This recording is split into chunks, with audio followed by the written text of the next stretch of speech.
It is my honor and great pleasure to introduce to us today Clare Santos, a learning and development leader, speaker, and published writer, and an avid believer that learning is the foundation to one's success and development.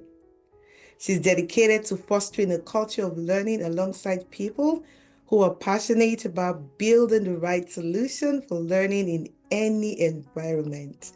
Claire is passionate about learning, about people they're learning, and finds inspiration in helping people take the next steps in their careers. I can testify to that.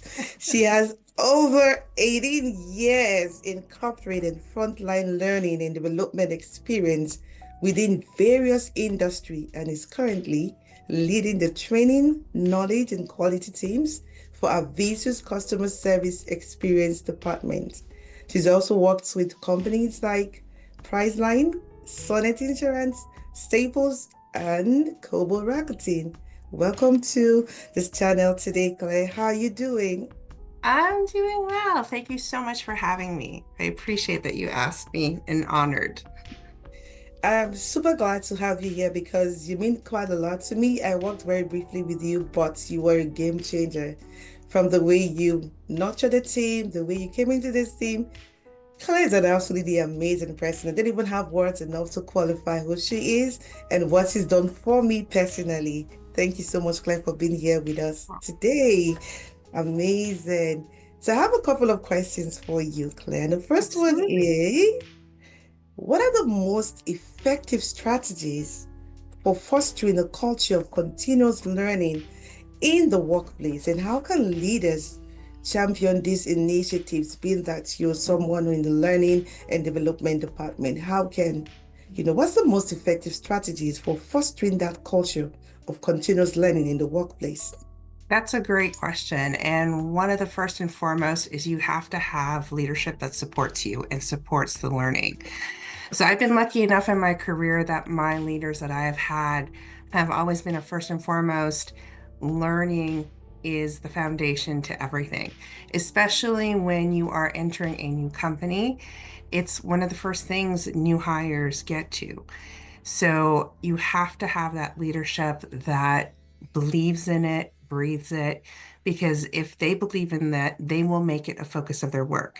Now, I know not everybody has that, opportunity or that to work with those types of leaders, but what you can do is make sure your own department is a partner to all the other departments there and really think about from a learning perspective is how can we help these other departments, right? And the more that you can show your value to these departments, like here's how we can help your people learn, here are the next steps into progressing either what they're currently doing or to the next level, that's when other departments take note and see the value in a learning and development department.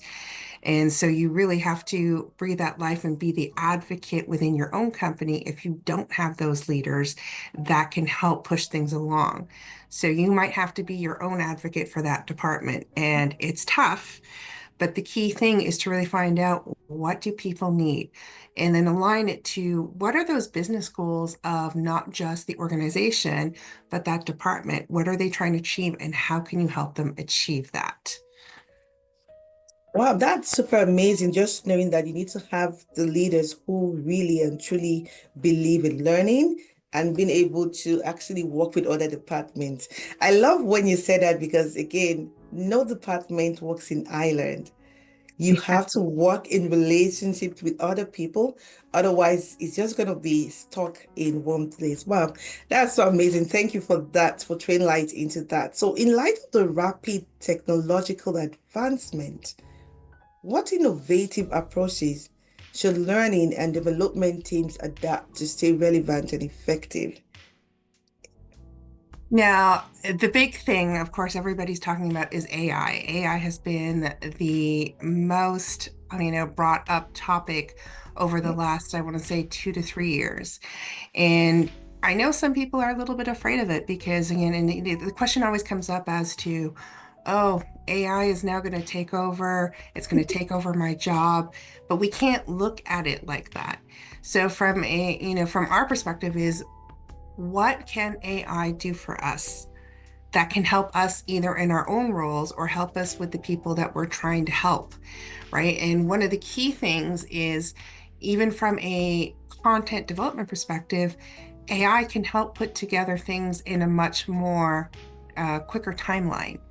So, for example, to create just even one course might take you probably about a week to 2 weeks if it's a simple course. But if you add the use of AI, and of course, you have to know how to prompt it to get you the right results, that time can almost be taken down to maybe a couple of hours a day, even. And so you can already see how much time you're saving as a content developer in being able to bring about those courses. But it doesn't just stop there. In especially in most centers, definitely people that have contact centers or frontline people, or even in retail where people are on the floor, you can use AI to help simulate the common scenarios that your people are going to encounter so that they can get that practice beforehand. We've all been there back in the day where somebody just threw a book at you and said, okay, this is what you need to know. We'll explain a few things. All right, now go forth. Either on the floor in retail or on the phones if you're in a contact center. And it was always a panicky moment because it was like, do we know this? Am I able to help these clients or these customers? Now with AI, it can help you prepare and simulate what an actual interaction is going to be like, whether it is a simple, like happy one where, hey, we've satisfied the customer, we've answered their questions, or even to simulate those difficult conversations that we can sometimes have with customers. And it helps people to be more prepared, to be more confident in the work that they're doing. Plus, the ramp up time can help you a lot. And that's just AI chat GPT, right? If you use AI simulations or in things like AI agent assists, where it can do things like, hey, Eric, your client is talking about X. Well, let me go find it. Here's an article that can actually help you pinpoint and answer those questions, especially if you didn't already know it. So it can bring forth information at the tips of your fingers, and where before it might take us 5 minutes to go search for it, maybe 10 minutes to go find the answer from somebody else. Now it can help us get the things and get things done in a quicker, more timely fashion, as well as being a lot more accurate than us trying to guess or get the information from a third party. Absolutely. And I've been so interested in AI. I think I'm going to do a study on AI basically. It's a If that's huge thing. There's so much to learn because people just think AI is one thing, but there's so many different types of AI that we could spend a whole session just talking about AI. yeah, so I've actually did the I'm actually part of the United Nations SW63 Women's Program, which took place March 7th to the 21st, which was also very amazing. And talked about the AI and what it's doing and all of that. It is a different narrative about being your personal assistant, even simulate the AI to think exactly as you think and will take a decision as though you were the one taking this decision. And actually being in the board meeting and helping you simplify the process.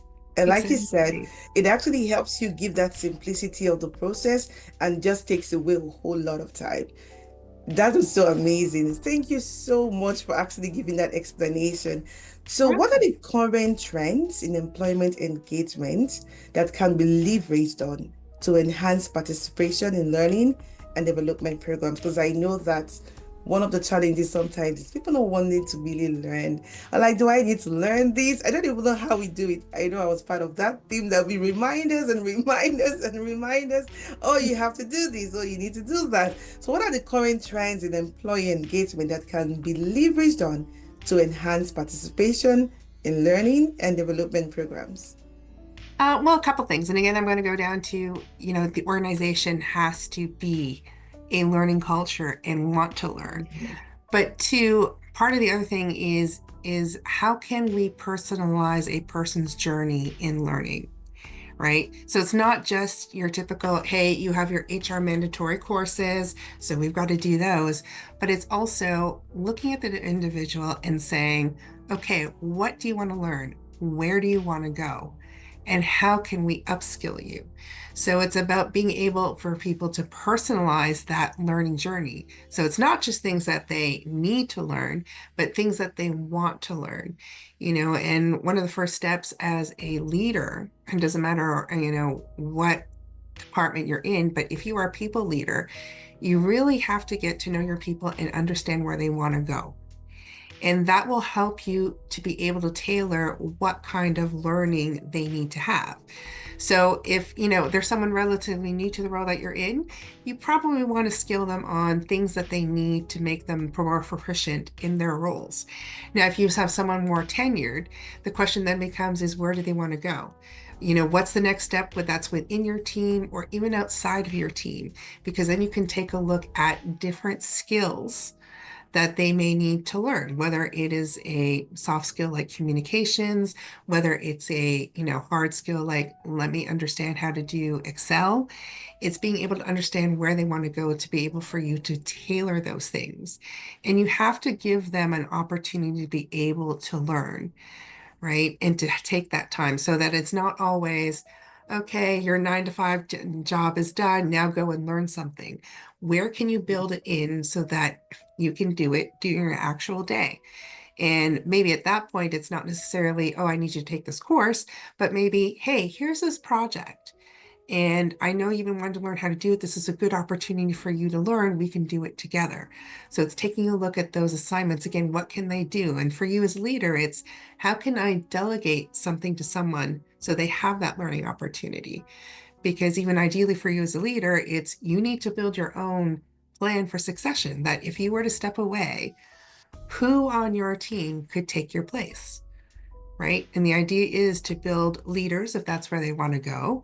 Or, if they're happy being an individual contributor, is understanding where do they want to stay and where do they want to go. So, do they want to be the senior on the team? Do they want to move to another role within your team? Or is it another role outside of your team?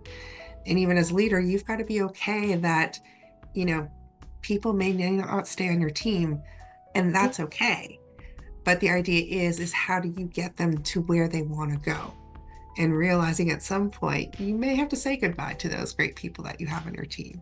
You know, I just like love the way you yourself, we talk have to say about goodbye to you. exactly. I love the way you talked about understanding the journey of the staff and just knowing what the person needs to know. You also did that for me. I remember the little interactions we had, and you kept saying, "Okay, I'm going to point you in this direction. This direction looks like what it feels like for me." And for me, that's a great thing for a leader to be able to look at the staff, look at your subordinate, and say, "You know what? This is why I perceive you're going." Because sometimes we don't even know where we're going. Sometimes the picture is not so clear for us. But because you have the helicopter view, you can see beyond and above. And I love the fact where you talked about personalized learning, plans for your staff. And not just giving everybody a fired plan and say, you know what, this is what HR has said, this is what you need to do, and all of that. For me, that is really, really amazing. Thank you so much, Claire. And now that You're leads me welcome. to the question of how can learning and development initiatives be designed? I know you touched a bit on that already, but if you can just go a little bit further, how can learning and development initiatives be designed to support clear career pathways for employees, particularly women seeking to advance in their fields? So, how can learning and development initiatives be designed to just support clear career pathways for employees? Because sometimes the pathway is not clear. No, and it sometimes I'm going to be honest, sometimes it's not always going to be clear because as an individual, like you just said, you don't always know where you want to go. But the fact is that you have somebody support you in, hey, learn this, because the only way you're going to know if you like it is if you actually do it, right? But in terms of supporting a career path and where you want to be developed, again, it comes down to really understanding that person and where they want to go.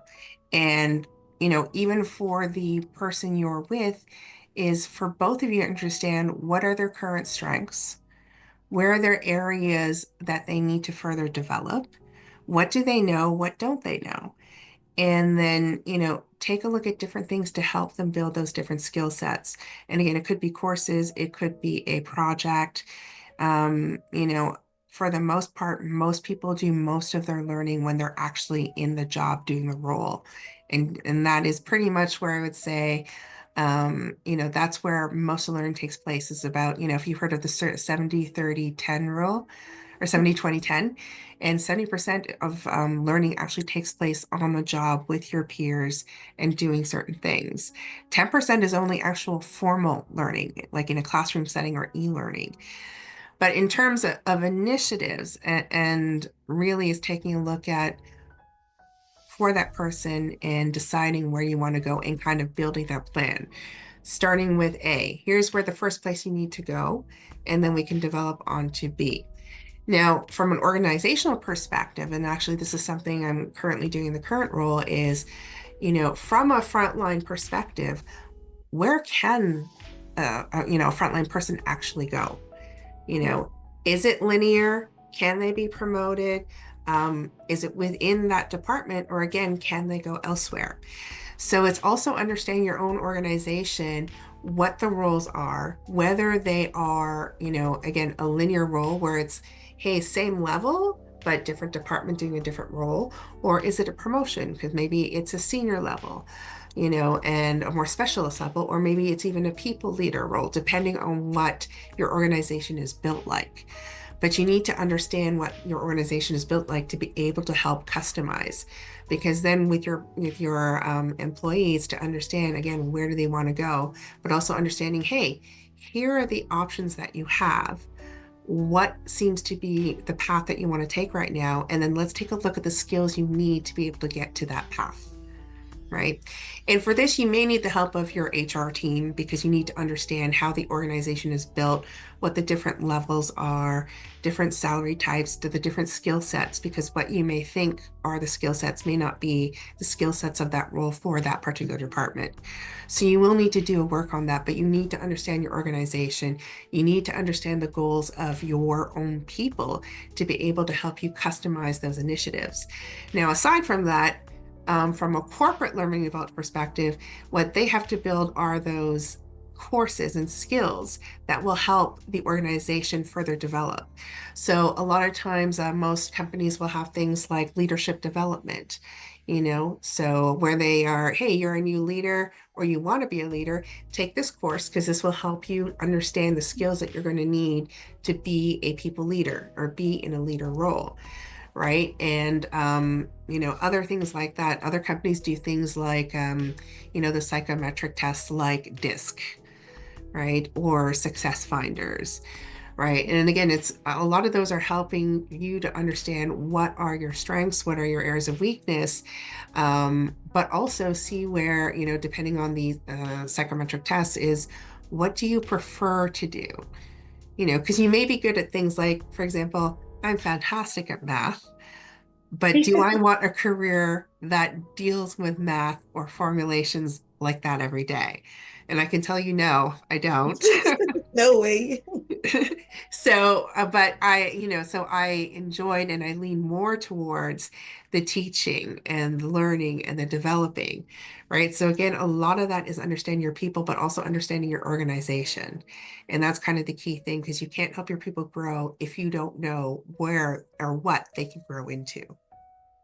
Yes, that's so. I love the clarification and I love the way you simplified what you explained. I love the 70-20-10 rule because it actually shows what you can be and how you can actually get there, being given the right guidance and all of that. Now, what would be the role of leadership? How crucial is leadership support in Oh, accelerating the impact of learning and development initiatives? And what actions can leaders take to show their commitment? Because most times what we hear on our side is the leaders don't show enough commitment to really, show us like, we're supported in what we need mhm. to do. So how crucial is that leadership support in accelerating the impact of learning and development initiatives? And what actions can leaders take to show their commitment? Yeah, it is 100% crucial because once they leave the learning and development team, everything is now on the leader. And and I get it, it's tough Yes. because with your own responsibilities, the own goals that you have to make is you really have to make that time and spend it with your team and spend it individually understanding. So, which is why coaching sessions, your one-on-ones are really a priority because one part of it, one is to give consistent coaching, which is okay, this is your daily job, here's how you're doing, here are the areas that you still need to develop, because that reinforces whatever was taught in your onboarding or new hire classes, right? And it also helps them to understand, what does good look like, what does an excellent performance look like, and it has to be consistent. So you have to have regular cadences with your people to coach to those areas in their current performance, but also use your coaching sessions or your one-on-ones to understand again, where do you want to go? What do you want to do? Here are kind of my thoughts where I see where you're going, but where do you want to go? Because ultimately it's about you and where do you want to go and what are your goals? And again, if you don't understand that, if you don't make time for that, you can't support your people in the right way, right? The other importance of that too, with the leader is, again, you need to give them time to be able to learn. Now, again, I know for frontline people, it's a little bit tougher, especially in your third contact center, but again, you have to kind of make that time and you have to talk about these things that you want to learn. And for things that they're not doing so well at, it's a, constant repetition of, what are we going to do to get you from A to B? And it's not just about us telling them what we feel they need to do. It's also about getting them to commit to doing better. So you also have to set things like timelines. So, by X date, will you get Y done? And if that date is too tough, we'll look at it closer, and we can push it out. But you have to set those kinds of goals individually, even the smaller ones. And then you have your milestones, which, hey, you've done the skill, you've done it fantastically, you've maintained your performance at Y. Fantastic. Let's move on. How do we get you to the next level? And it's kind of almost always, you know, um, challenging them to get to the next step. And again, if that's what they want to do, because there are some people who are perfectly happy doing the same thing every day. They don't necessarily want to be a people leader, but they just enjoy what they do, and that's okay. But also for you as a leader to understand that's what they want to do and not try to push them to do more if that's not what they want to do. All right. But the support of a leader is 100% important in an employee's role and where they want to go. And again, you hear it every day, you read it. People stay with leaders that encourage them, that help Yes. them to grow, that give them opportunities, that Mm. give them that one-on-one, right? And that also will tell them not just the good stuff, but hey, this is where you need to do better in, to challenge yourself in, right? And without that, a person can be lost and they'll either just kind of coast along or they'll leave and go somewhere else. Yes. And when they leave and go somewhere else, you want it to be because you help them to do something to get them further Mhm. where, you couldn't necessarily give them here at your current role.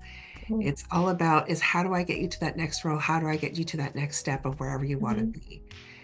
And without that, it can be a little defeating, right? Because if you don't know how you're doing your performance, how can you do better? How can you do, how do you know if you're even not doing well? Yes. Absolutely. I tend to lean towards what you've spoken about, really. You in a nutshell actually summarize what the leadership roles are and how they can really show their commitment, how to really lead the people. Because who's a leader really? You know the way, you go the way, and you show the way. And leadership Exactly. most times is influence. Nothing more, nothing less. And you Yeah. influence your people positively. And like you said, when people leave, they want to leave because, you know, they've left, they're leaving not because they're dissatisfied, but because they've been shown greater ways on how to do things, which for me is, what everyone should do. Now, what is the importance of mentorship and development? How can organization integrate mentorship into their learning and development strategies to accelerate advancement in the workplace? Mentorship and development, how can that be integrated into learning and development strategies to accelerate advancement in the workplace? That's a great thing. And, people confuse mentorship with coaching and being a coach, right? Yes. And it is Oh my not the goodness. same thing. At Okay. all. So a coach is really about how can we improve your performance? Let me challenge you. Let me push you to get there. And a mentor is really someone who can give you advice, again, sort of on where you want to go, but without the knowing, they're unbiased because they don't know your performance, right? So you're still going to have similar conversations. We have a mentoring program currently at our the current company now, and really the conversations are more about what are you looking to achieve and what do you want to do. Now, is it to get to where I'm at now? Is it to get to a certain level? Is it to help understand or expand, what you know of in your own company? Right? So again, it's a different level. So it's never going to be about the performance because your mentor will never really know what you're doing in your exact role other than what you tell them. But it's also to give pointers and share your experiences about, hey, here's where I started and here's where I came to now. But this is the path that I had to take. Here are the things that I had to learn to get to where I am now, and that make me the person I am now, right? And that mentor is able to like, hey, have you thought about chatting with your leader about X? Or maybe it's not your leader that you have to talk to. Maybe there's some conflict on with your peers on the team as well. Have you chatted with them about it? And it's to give that sort of unbiased opinion and viewpoint on how you can get yourself again, whatever to that next level is in your role, but without the, knowing what your current performance is like, because that's what your leader is there for, to talk about your performance.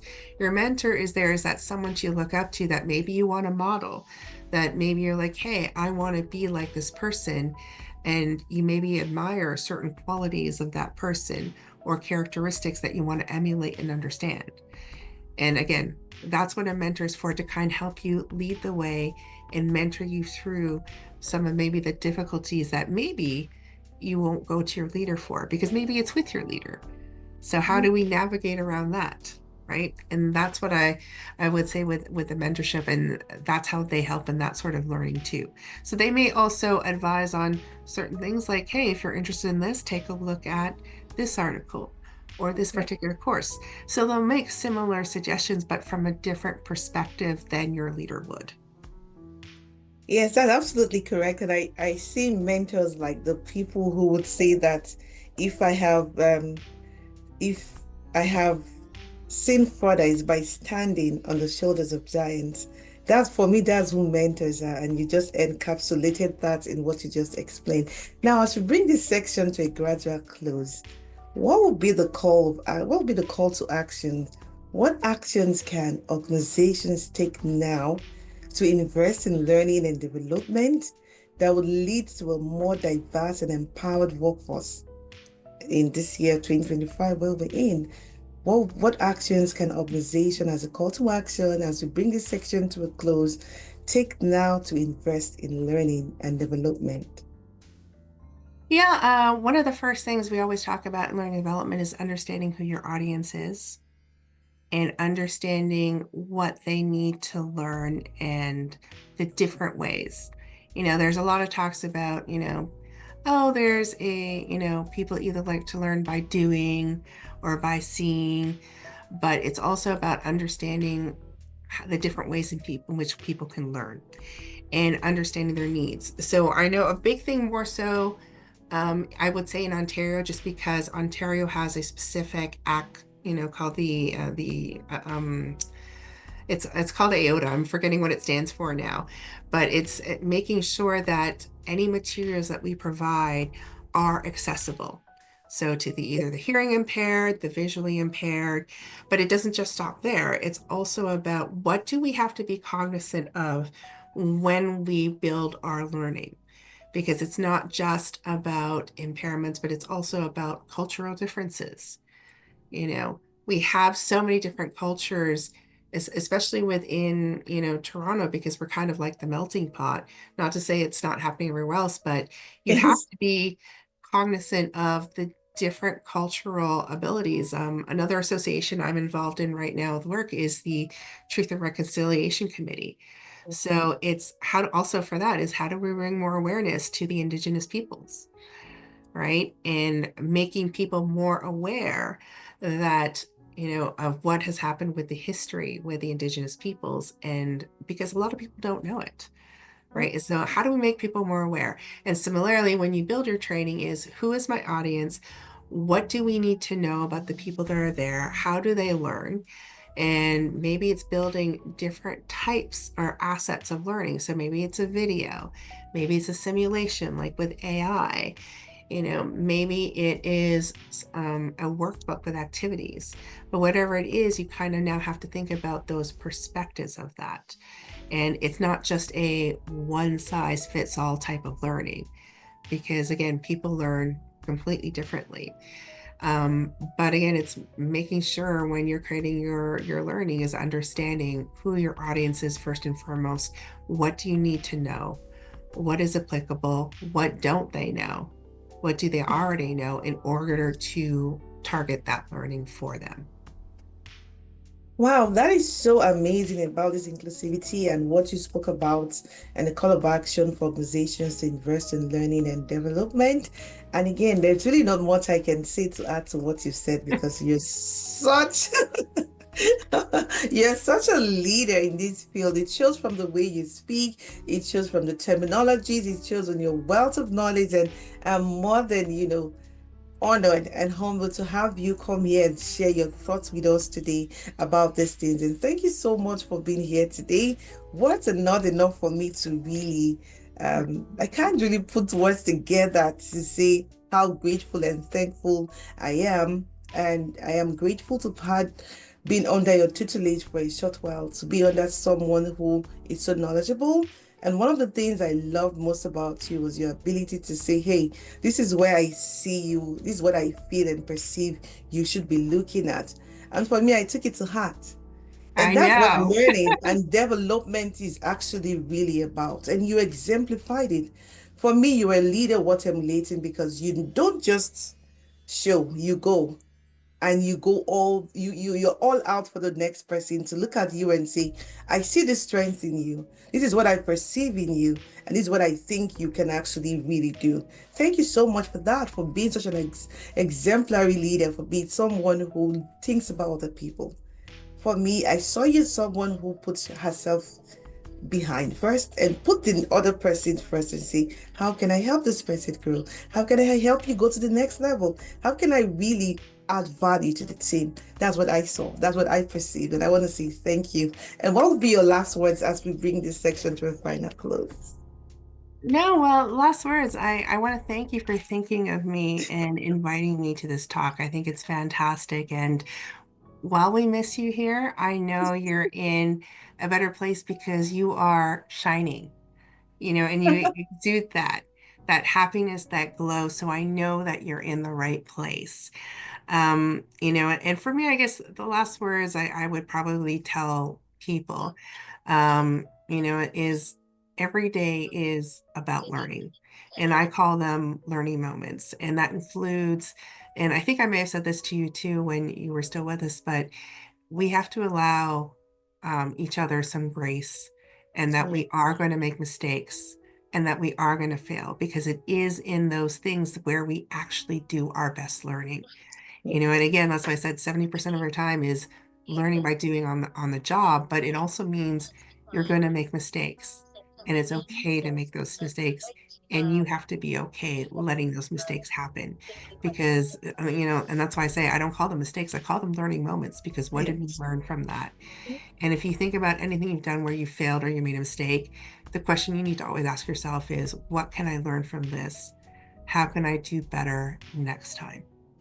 Yes. Thank you so much, Claire, for that. And I believe solely that everybody should learn how to fail forward. There is really there's Absolutely. no such thing. I tell my kids and everyone around me, there's no such thing as failure. You just didn't know how to do it yet. All you Absolutely. need to do is open your heart and don't beat yourself so much. Like you said, move on. You need to learn to fail forward. And we need to understand that everything worthwhile is uphill. And when you put that in your mindset, you realize that even though you're not where you're supposed to be, you can keep going. And thank you so much for being with us today. It has been my great pleasure and honor to have had Clare Santos being with us today and to share the nuggets that she has. And to everyone who would listen to this, it's not enough to just listen to what she has said, but to put to practice the little nuggets which she has given to us. And we can make the most of our lives, knowing that our best life is still ahead of us. And thank you so much for coming today and enjoy the rest of your Thank day. you again.